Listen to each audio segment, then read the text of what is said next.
Welcome back to the channel. I'm going to show you something that I think will save you a lot of heartache, whether you're building custom trailers, custom doors, custom metalwork, custom trucks.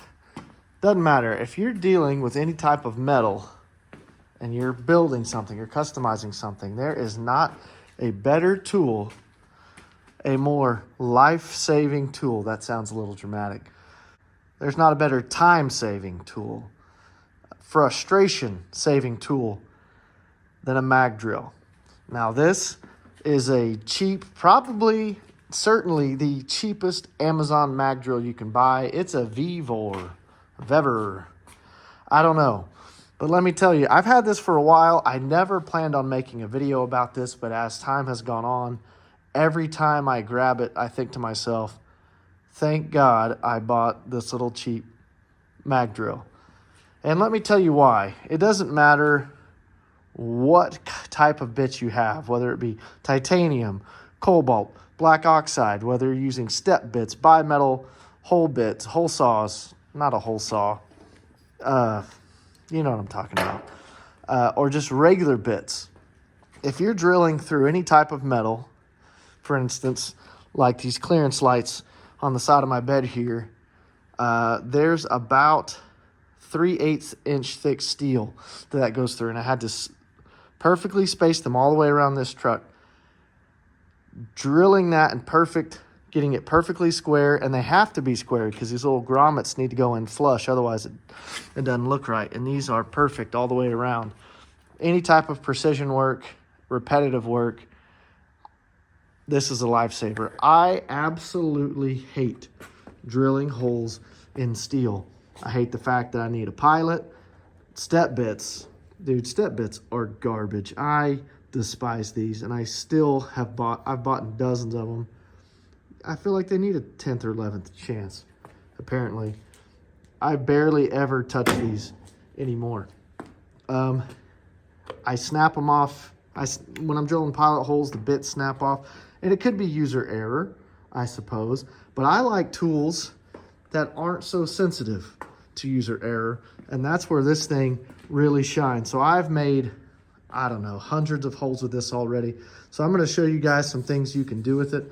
I've got some real thick 3/8 steel here.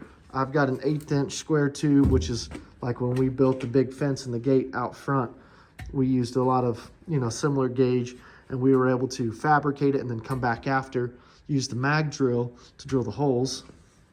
And it made it so fast and easy. So if you don't know the way this works, there's an electromagnet in here. So you position the drill exactly where you want it. You flip the magnet switch and it locks down. And then you've basically got a portable drill press. Now the real magic in this, aside from the fact that it's magnetic and you have a perfectly square and vertical, or yeah, we'll say square hole that you're going to drill, are these annular bits that the kit comes with. Basically, the way it works, let me find one. Here's what it looks like. So you don't need a pilot hole. This cuts the perfect, nicely round hole, and a fraction of the time, and I have not dulled a single one of these yet. The other cool thing about it is, oh God, bending down is hard.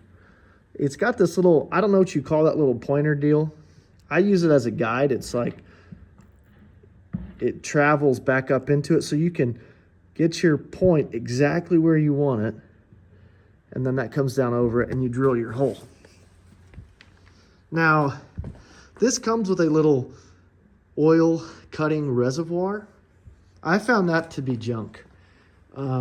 It's a pain, and if you're doing any sort of horizontal drilling, so you can set this horizontally to drill holes like in a wall, and you can even hang it upside down if you need to drill holes in a metal ceiling.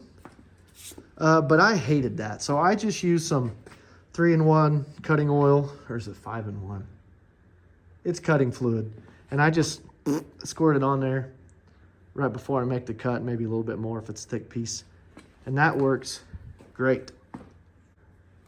All right, so I've got a few things. Like I said, we're gonna do some sample cuts to show you how quick and easy it is. And then, similar to the clearance lights on the back of old Big Booty Blue here, our big old bumper on the front is also going to need some clearance lights. So we need to make some nicely spaced clearance light holes along the front of this, and maybe even one or two on the side. So I'm going to pre-mark those, and I'll just show you how easy it is to do nice repetitive holes in, well, damn near anything metal. So let me get you set up. We'll give her a test. All right, so here's all there is to it. You make your mark, you measure it, you put it where you want. Typically, depending on how big a hole you want and the thickness of the steel, you would want to take your pilot hole on your drill, you know, your handheld drill a hole, hope the bit doesn't walk, hope the bit doesn't snap off inside, and then gradually enlarge it to the size that you want, and then hope you get them all straight with one another and get them perfectly flush. And then you've got to worry about cleaning up burrs on the inside if you have a bolt and a washer or a nut and a washer. All that you got to take into consideration. If you're using a step bit, one of these devils, you don't typically need a pilot hole. However, the just inherent downside to a pilot bit is the thickness, the diameter of the hole on the outside is larger than the diameter of the hole on the inside. I don't know why anyone uses these. I don't know why I buy them. This will give you a perfectly circle hole, the same diameter, inside and out. It will leave it perfectly clean, inside and out, no pilots. So here's how it goes.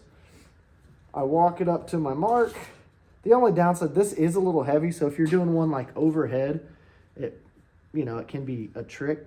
So you can see exactly where the center of your hole is going to be. I'm off by a hair. There you go. You hit the magnetic switch. She's locked in. Let's give her a little juice. Sure. Flip the switch.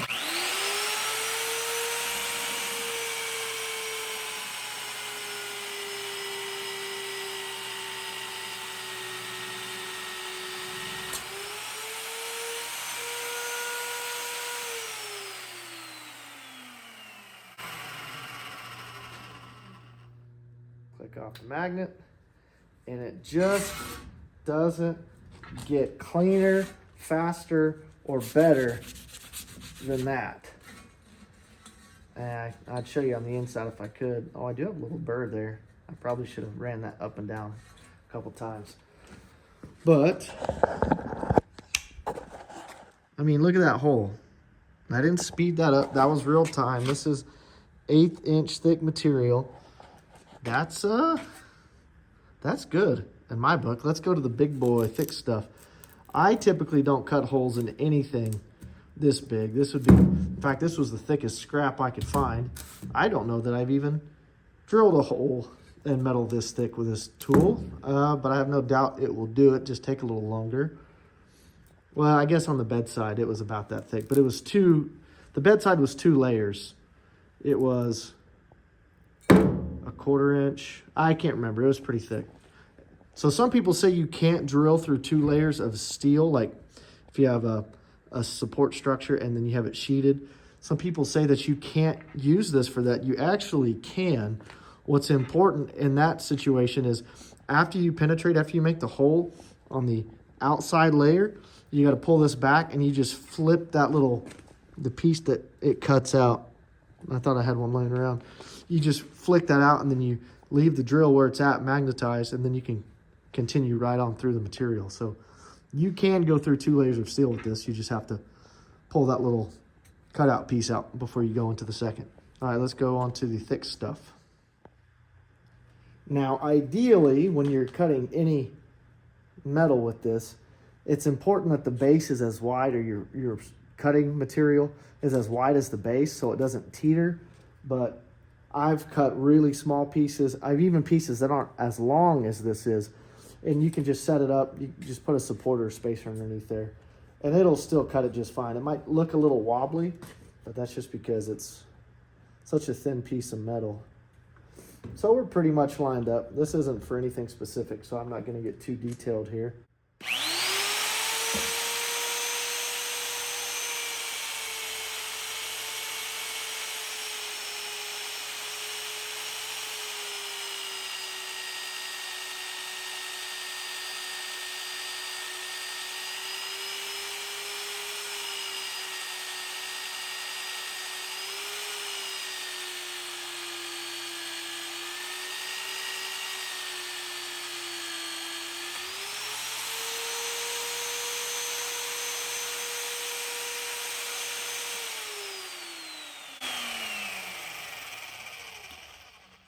Bingo, bango. Like, I've never once tried to cut a hole and this thing not do exactly what I need it to do. I use tools all the time where user error will impact the quality of your results. This thing just makes good holes. I mean, look at that. That's like factory looking hole. Oh, there's a tiny bit of cleanup to do there. So that's not perfect, but that's really easy to hit with the grinder or file. Super impressive how fast I can do it. If I did that by hand with my, power drill, dude, that'd have taken me 3 times as long, and the hole probably wouldn't have looked that good. All right, so I have measured and marked 8 holes on that bumper out there that's just kind of sitting there. It's not attached to anything, which kind of makes normal hole drilling sometimes challenging. Before we do that, I do need to change my bit to the proper size for the lights that will be going in there. So they send you this Allen key, and you loosen the set screw. It actually came with 2 set screws, and I immediately lost one. It's good to know that you actually only need 1. So you back that out, and then this guy just pops out, and then you pull this. Somebody tell me what that's called, because I don't have a clue. This piece pops into the center of the next piece, or whatever bit that you're running. You set it up here, you make sure the flat spot, so on these annular bits, there's a flat spot for the set screw to run up against. So you put it in there, then you tighten it up. Pretty simple. There we go. Give it a little more torque. Okay, that's it. I'm gonna go get set up on the bumper. I'll move the camera out there, and then I'm not gonna make you watch me drill every hole. We'll probably time lapse through it or speed it up, and then we'll just see how long it took and see what the finished results look like. All right, let me get you set up. It is 12:20. Notice I've got 2 vertical holes to make. I've got 1, 2, 3, 4 horizontal holes to make, and I'm going to put some right here in this 45 corner, this 45 degree corner. That's going to be a little tricky because there's not very much metal for that magnet to stick to, so we'll see how it does.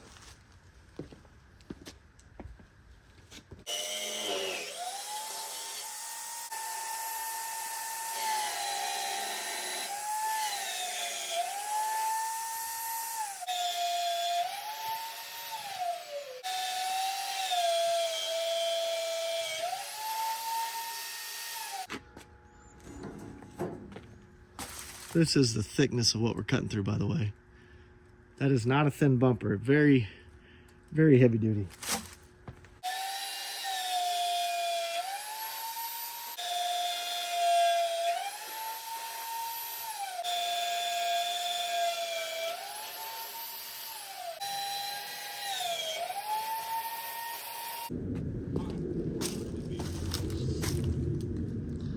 All right, 11 minutes. 11 minutes. That's all it takes to drill 8 perfect holes in a thick piece of metal like this. I mean, this is where this machine really shines. Even on a spot like this that really isn't wide enough or long enough for it, we still got it done. I've actually been putting that off. I've been needing to make those holes for a while now. So now, clearance slides. So that was a quick and dirty demonstration of the old Magdrill here. Listen, there are a lot of diamonds in the rough on Amazon when it comes to cheap tools. This Uno welder has been amazing. The cheap Best Start plasma cutter. But if you really value your sanity, there is not a better tool than a Magdrill. It doesn't have to be a Vevor. I'm sure they're all made the same. factory. So if you make holes and you value your time, your energy, and your sanity, this is a very good pickup for the money. I think $200, maybe it was less. And it comes with all the bits, a whole bunch of them. Very good deal. So hope this is helpful to somebody. We'll leave a link to this one down below. Thanks for watching.